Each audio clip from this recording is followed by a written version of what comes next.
Hello, it's Ren Presents time. I'm your host, Ren, and today we continue with the Belmont Saga, Part 1, Chapter 5, ARam. So, last week, our hero, Paymaster Stenstrom, finds that he is in a significantly compromised and august situation at the fleet HQ, per the fleet tradition of the arrival.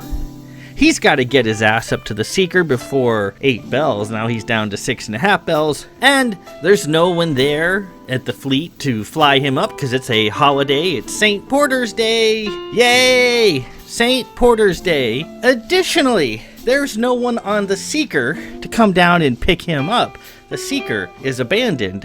And what's more, according to the Marine girl at the ship park desk, Private Tara de la Anderson, the Seeker's been scuttled, or half scuttled as it's known. It's all of the engines have been removed, all the appointments and accessories have been removed, it's abandoned. The Seeker has been rumored to be haunted, and now it truly is a lonely, empty ship flying all by itself in the polar orbit assigned to it, one that's rapidly decaying. So, Paymaster Stenstrom is in a bit of a situation. He is about to lose his chair before he's even had a chance to put his ass upon it. So, this week, we will see how our plucky Paymaster attacks this problem and see if there's any ways around it. If you've read or listened to some of the other books, you probably already know what the solution is. But for those who don't, we will press on immediately. So let's begin. Part 1, Chapter 5, ARam.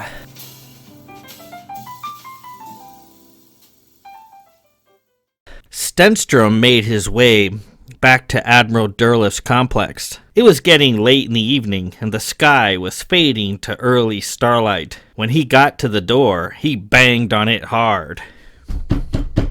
After a time, the small, blonde-headed adjutant opened the door. He was wearing white gloves and holding a tarnished sponge that stank of silver polish. "Paymaster Stenstrom! Well met again, sir," he said. "Where is Admiral Durliff? I must see him." "Admiral Durliff has left the complex for the weekend." Stenstrom pushed his way into the antechamber. The adjutant had been polishing a silver tea set. The room smelled of the labor. He had a hollow terminal on his desk opened up and was reading several postings in overly large text, as if he had trouble seeing normal-sized text. Stenstrom was in a good lather. "I see. Well then, you may tell that scoundrel that he has not heard the last of Stenstrom, Lord of Belmont. I shall be back. I shall reappoint to the Seeker's chair, and next time he'll not have a convenient holiday and a half-scuttled ship to foil my appointment." The adjutant stood there holding his sponge, his hollow terminal spinning around him. Stenstrom took a glance at the large printed wording. It said, "An open letter from the Fiend of Calvert." "The Fiend of Calvert?" Stenstrom asked, forgetting his anger for the moment. The adjutant smiled. "Oh, it's a hobby of mine. I remember as a boy I was really scared of the Fiend of Calvert as he terrorized the streets. I've made it my interest to collect as much information on his crimes as possible and see if I can determine his identity. Of all sorts of theories and whatnot. He was never caught, I heard he was dead." "Oh, no, he said, shaking his head. "The Fiend of Calvert is not dead." The adjutant took off his gloves and cleaned his hands with a cloth. "I'm sorry about this situation," he said. "Sir, is there anything I might help you with?" Stenstrom looked at the small, slope-shouldered fellow. "I have 5 bells to board the Seeker. As this place is currently a holiday-riddled tomb and the Seeker is abandoned, I have no way to board her in time. Then, after that impossible task is completed, I'm to deliver a crate of his cheaply made brandy to Baz 12 days hence. Again, as the Seeker is taken apart right now, I don't see her going anywhere in under a month." Stenstrom removed his hat. "I'm sorry. I didn't mean to fill your ear." He could see himself reflected in the surface of the shiny tea set, wearing his mask and his HRN coat. The Marine girl Tara was right. He did look like a masked robber. "Well, you do good work, sir," he said. "Again, I'm sorry to barge in here and trouble you." The adjutant appeared sympathetic. "I heard the Admiral speaking to his peers regarding a fine deception he had just accomplished. He was feeling rather proud of himself." Stenstrom lightly clapped him on the shoulder. "Perhaps Admiral Derleth is the fiend of Calvert. Ever thought of that? Well, let him have his fun for the moment. Again, I'll be back, and hell shall be coming with me." Stenstrom turned to leave. "Sir," the adjutant said, switching off the hollow terminal, "I can get you to the Seeker. I can fly." "You?" Stenstrom gave him the once-over.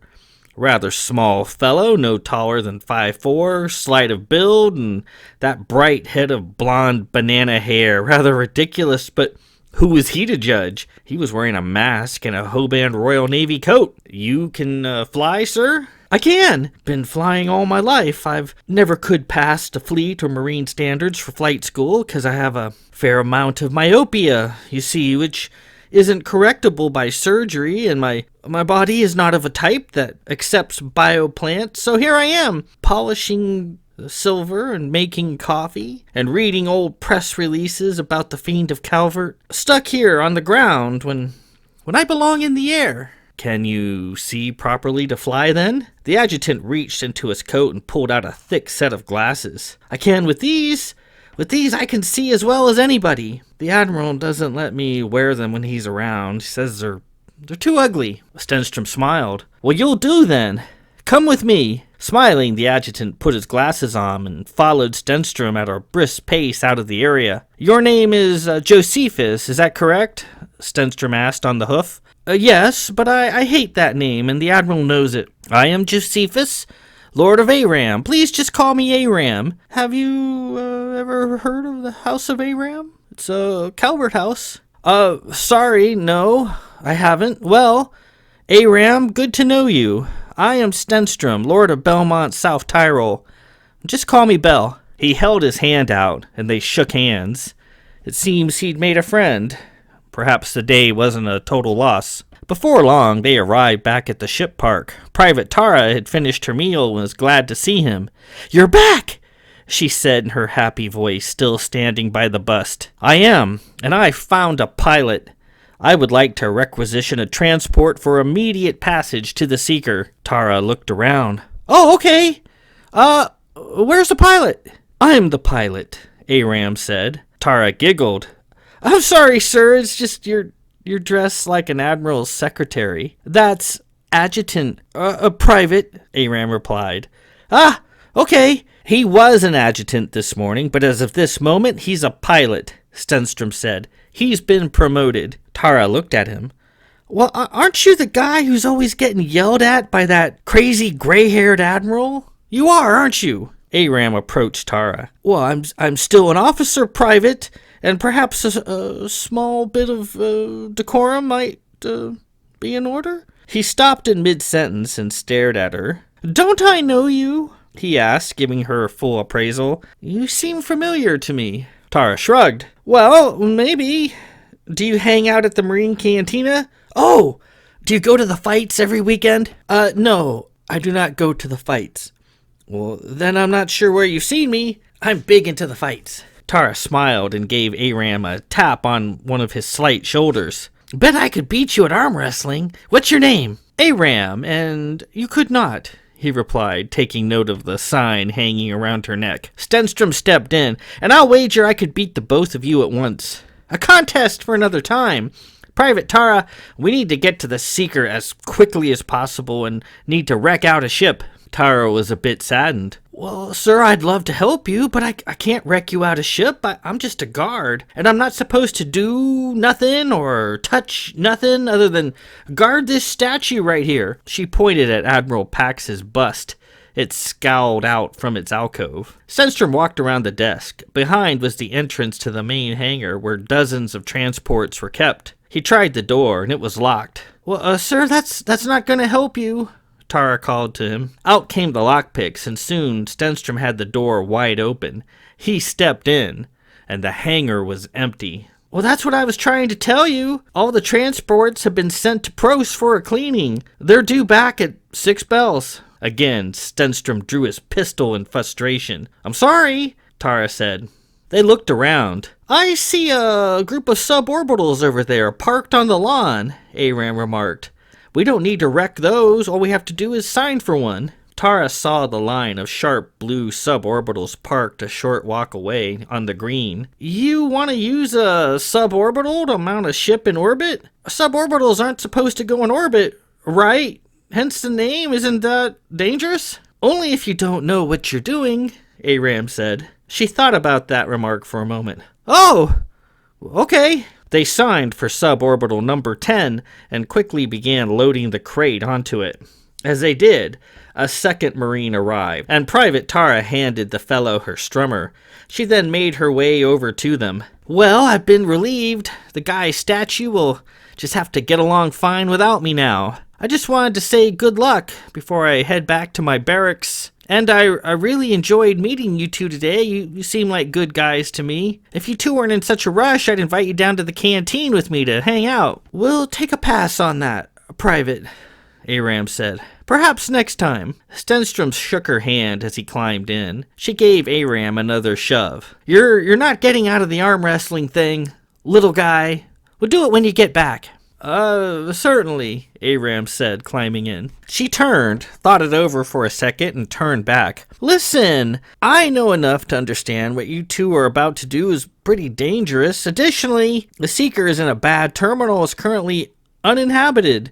How are you gonna open the bay doors? Well, I suppose we'll just figure that out when we get to it, Stenstrom said, strapping in. Tara appeared conflicted. Well, listen, I'm off for a few days. No doubt you two will need a hand if you do get aboard, and I'd like to come along and watch. I've never been aboard a fighting starship before. Sounds like fun. I've got nothing better to do, and of course, I'll bet you two an ale in the canteen, though, will get no higher than 50,000 feet before we up and turn around. ARam popped his thick glasses back on. Well, that's a sure bet, he said, looking rather bug-eyed with them on. Tara smiled and tossed her mom's sign aside. She readied to enter the craft. Oh, wait, she said. She ran back to the desk and disappeared into the hangar. She and the Marine guard exchanging a few disparaging words as she did so, the guard pointing at the discarded sign. A few moments later, she reappeared carrying 3 small devices. She exchanged more angry words with the Marine and then offered him some sort of obscene Baz hand gesture. She popped into the back couch of the suborbital and buckled up. With that, ARam sealed the hatches and smoothly lifted the small ship up and away from the fleet complex into the early evening sky. What do you have there? Stenstrom asked Tara as he settled back into his seat. Aquanauts, she said, so we can breathe, just in case I lose my bet. Moving fast, ARam climbed into a southerly direction, heading for the South Pole, the suborbital moving effortlessly under his control. I know how FleetCom likes to orbit starships. Those listed as half-scuttled are assigned a low polar orbit in Zone A. The Seeker should be tucked nice and neat into one of them.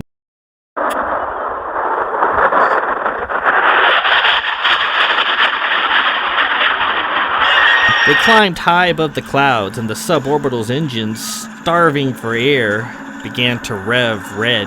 Look! ARam cried. There it is! Stenstrom and Tara looked up. High overhead, they saw a bright, fast-moving star heading from south to north. It appeared on the horizon, streaked past them, and then disappeared to the north. ARam struggled with the controls. She's really moving. I'd also say she's about 20,000 feet above us still. We'll have to pick up some speed, close the vents, and pray we have enough momentum to reach the ship. We're only gonna have one chance at this. Well, see, I told you it would be tough sledding in a suborbital. They weren't kidding around when they named them, Tara said. ARam punished a struggling suborbital, clawing for altitude. Overhead, the star of the Seeker got ever brighter as the suborbital closed the distance. Through the windscreen, which was rapidly frosting up, They could just begin to see vague detail through the brightness, like looking at a distant planet through a telescope. Also, the Seeker appeared to be slowing down as it rose and fell, the suborbital steadily picking up in matching speed. "It's really cold in here," Tara said as she rubbed her sleeves. She passed out the aquanauts and they put them in their mouths, Tara helping ARam with his. Sucking on his aquanaut, ARam pulled on a lever and shut the outside vents. He also enabled a green counter reader. 60 seconds. "All right, it's now or never," he said with a muffled voice. "I think we've got the trajectory and speed figured out. Bell, I'm gonna release the timer. When the counter reads 0, I'm gonna pull up hard. We should slide right in behind the Seeker where we can try to open a bay with the grapplers and get in." He watched the now huge star of the Seeker disappear beyond the horizon, and then he released the timer. It began counting down. The gauges spun, the engines starving for air all redlined and sputtered. "0, ARam," Stenstrom said. "Pull it!" He pulled back hard and the suborbital lurched up. They felt the sickening release as gravity fell away and the pale blue sky faded to black. In front of them, the huge mass of the Seeker came hurtling into view. It was tumbling in its orbit, spiraling slowly from wingtip to wingtip. "See? Look at it roll," Tara said through her aquanaut. "Its orbit is terminal. I think it got clipped by an old weathersat a few days ago and busted open a thruster." The great ship looked like a bird shot dead on the wing. All of its lights were off, and the massive forward sensor was quiet. Stenstrom gazed at it with wonder. Rolling, tumbling in desperate shape, that was still his ship. His ship. "I don't think we can do this with the Seeker rolling like that.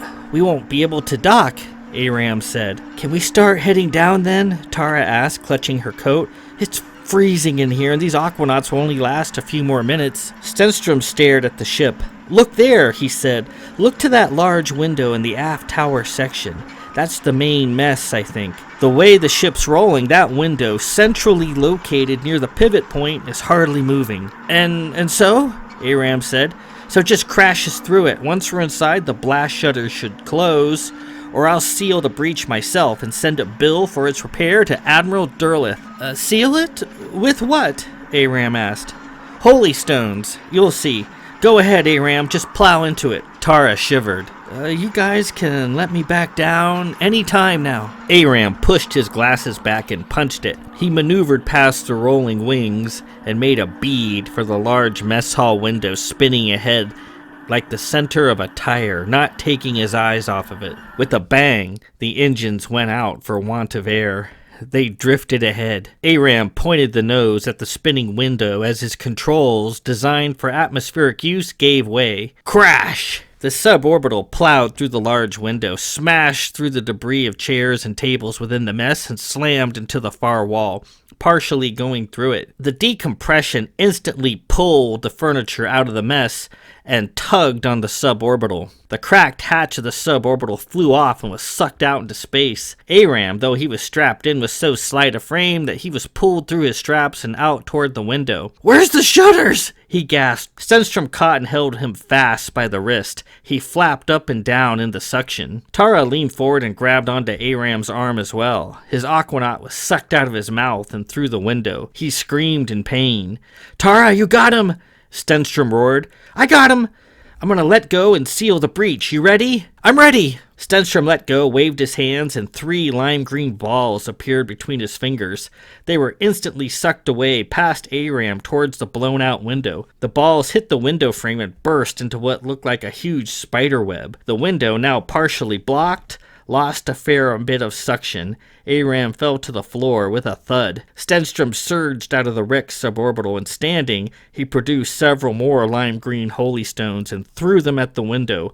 Before long, the breach was covered. The ship, somewhat belatedly, reacted to the depressurization, and the blast shutters closed with a clang behind the webbing. He stood ARam up. "You all right? Is everyone all right?" A bit shaky, ARam nodded, and Tara bounced out of the craft, clearly fine. They looked around and noted the damage. The mess was a mess. The suborbital was done. This flight into low orbit would be its last. Stenstrom and Tara pulled the cargo of brandy out of the wreck of the suborbital and looked it over. Inside, several of the bottles were cracked. ARam, who had managed to hold on to his hat, rummaged through the crate. "Looks to be we've got 9 bottles left. Bell, did the Admiral say how many bottles you were to bring to Baz?" "I don't recall him mentioning a specific number. He just said, get the brandy there." ARam arranged the bottles on the floor in neat rows. "Well then, that's to our favor. Since he was mum on that point, all we really need is 1 bottle. There was no power in the ship. The grav pack was still functioning, worked on redundant solar-powered systems, so it was usually the only thing working on a stripped-out ship, besides the emergency shutters and a bit of convection heat to keep the miles of pipes from bursting. Using the chronometer on the suborbital, Stenstrom made a recording and beamed it to Admiral Durlus holomail. He had boarded the Seeker with just minutes to spare. They made their way to a nearby Ripcar bay that was clear. Tara disappeared and returned sometime later with a few bagged snacks and cans of flat gasol. "This was all I could find." Sitting cross-legged, they ate in the dark, softly lit by a few holy stones, and using the Admiral's brandy case as a makeshift table. "Well, this is kinda cool," Tara said, "sitting here in the dark with 2 handsome fellows." Tara, apparently a bubbly person, raised her can of warm gasol. "To Stenstrom, Lord of Belmont whatever. Here's to your first day of command." ARam smiled and raised his can.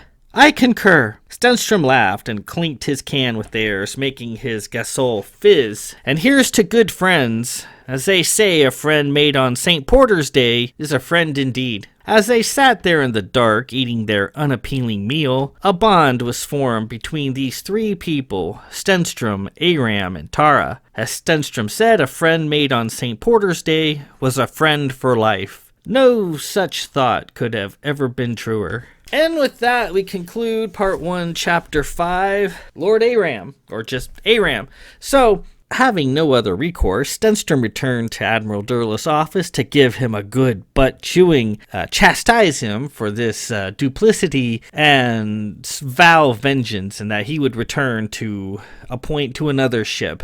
And this time, he would be wary of paid holidays and the like. Fortunately, ARam, just a little guy, a secretary to a big, brusque, loud, crabby admiral, is a pilot, and a fairly accomplished one, though no one had ever given him credit for anything like that. With his bad eyesight and slight little frame, no one really knew that he actually had any skills. The Admiral, who actually appreciates ARam's presence and what he can do, but still never thought of, that he could do something like that, like fly a suborbital into space and crash it into a spaceship. It's not something he's known for. He's known for being a timid little guy. But there he was, and it might seem pretty coincidental that Lord Stenstrom needs a pilot, and here's ARam, who can fly. And I mentioned circles and connections. That circles and connections are very important in this book, and what might seem like a coincidence, and a pretty outrageous and outlandish coincidence at that, actually has deeper roots. That things done in the past are conspiring to bring these 3 people together into a circle. And we will see that later on as the story progresses, the meaning of circles and ties that aren't necessarily apparent, but how these 3 people who just met today, Stenstrom, ARam, and Tara, have actually been affecting each other's lives for a long, long time, and none of them ever really knew it. A few other notes. I mentioned suborbitals. Those are just small, usually fast ships that they fly and they can hover, but they can't go into space. They're meant for fairly low in-atmosphere operations, although they're pressurized and have a little bit of air. They're meant to be flown fairly near to the ground, and they can go pretty fast. Lady Hatheline of Blanchfort is known for her souped-up suborbital that she flies around in. Also, a step up from a suborbital is a Ripcar, which can kind of do the same thing, only a Ripcar can fly into space when a suborbital can't. Also, mentioned gasol a lot. And gasol is basically my version of a soft drink. It's some sort of fizzy drink that's non-alcoholic. It's basically a soda pop for the most part. In the event, Paymaster Stenstrom, with great luck and a bit of guile and a bit of guts, gets his butt aboard the Seeker with minimal time to spare. So he has fulfilled the arrival. So that part is done. Now he's got to figure out what to do with his half-scuttled, empty, abandoned ship, and we will get to that next week. Part 1, Chapter 6, The Molly. So they're now aboard the ship, but things are going to get probably a whole lot worse before they get better. So until next week, this is Unmonetized Story Hour, hosted by me, Ren. Be well and be safe, and until next week, peace out.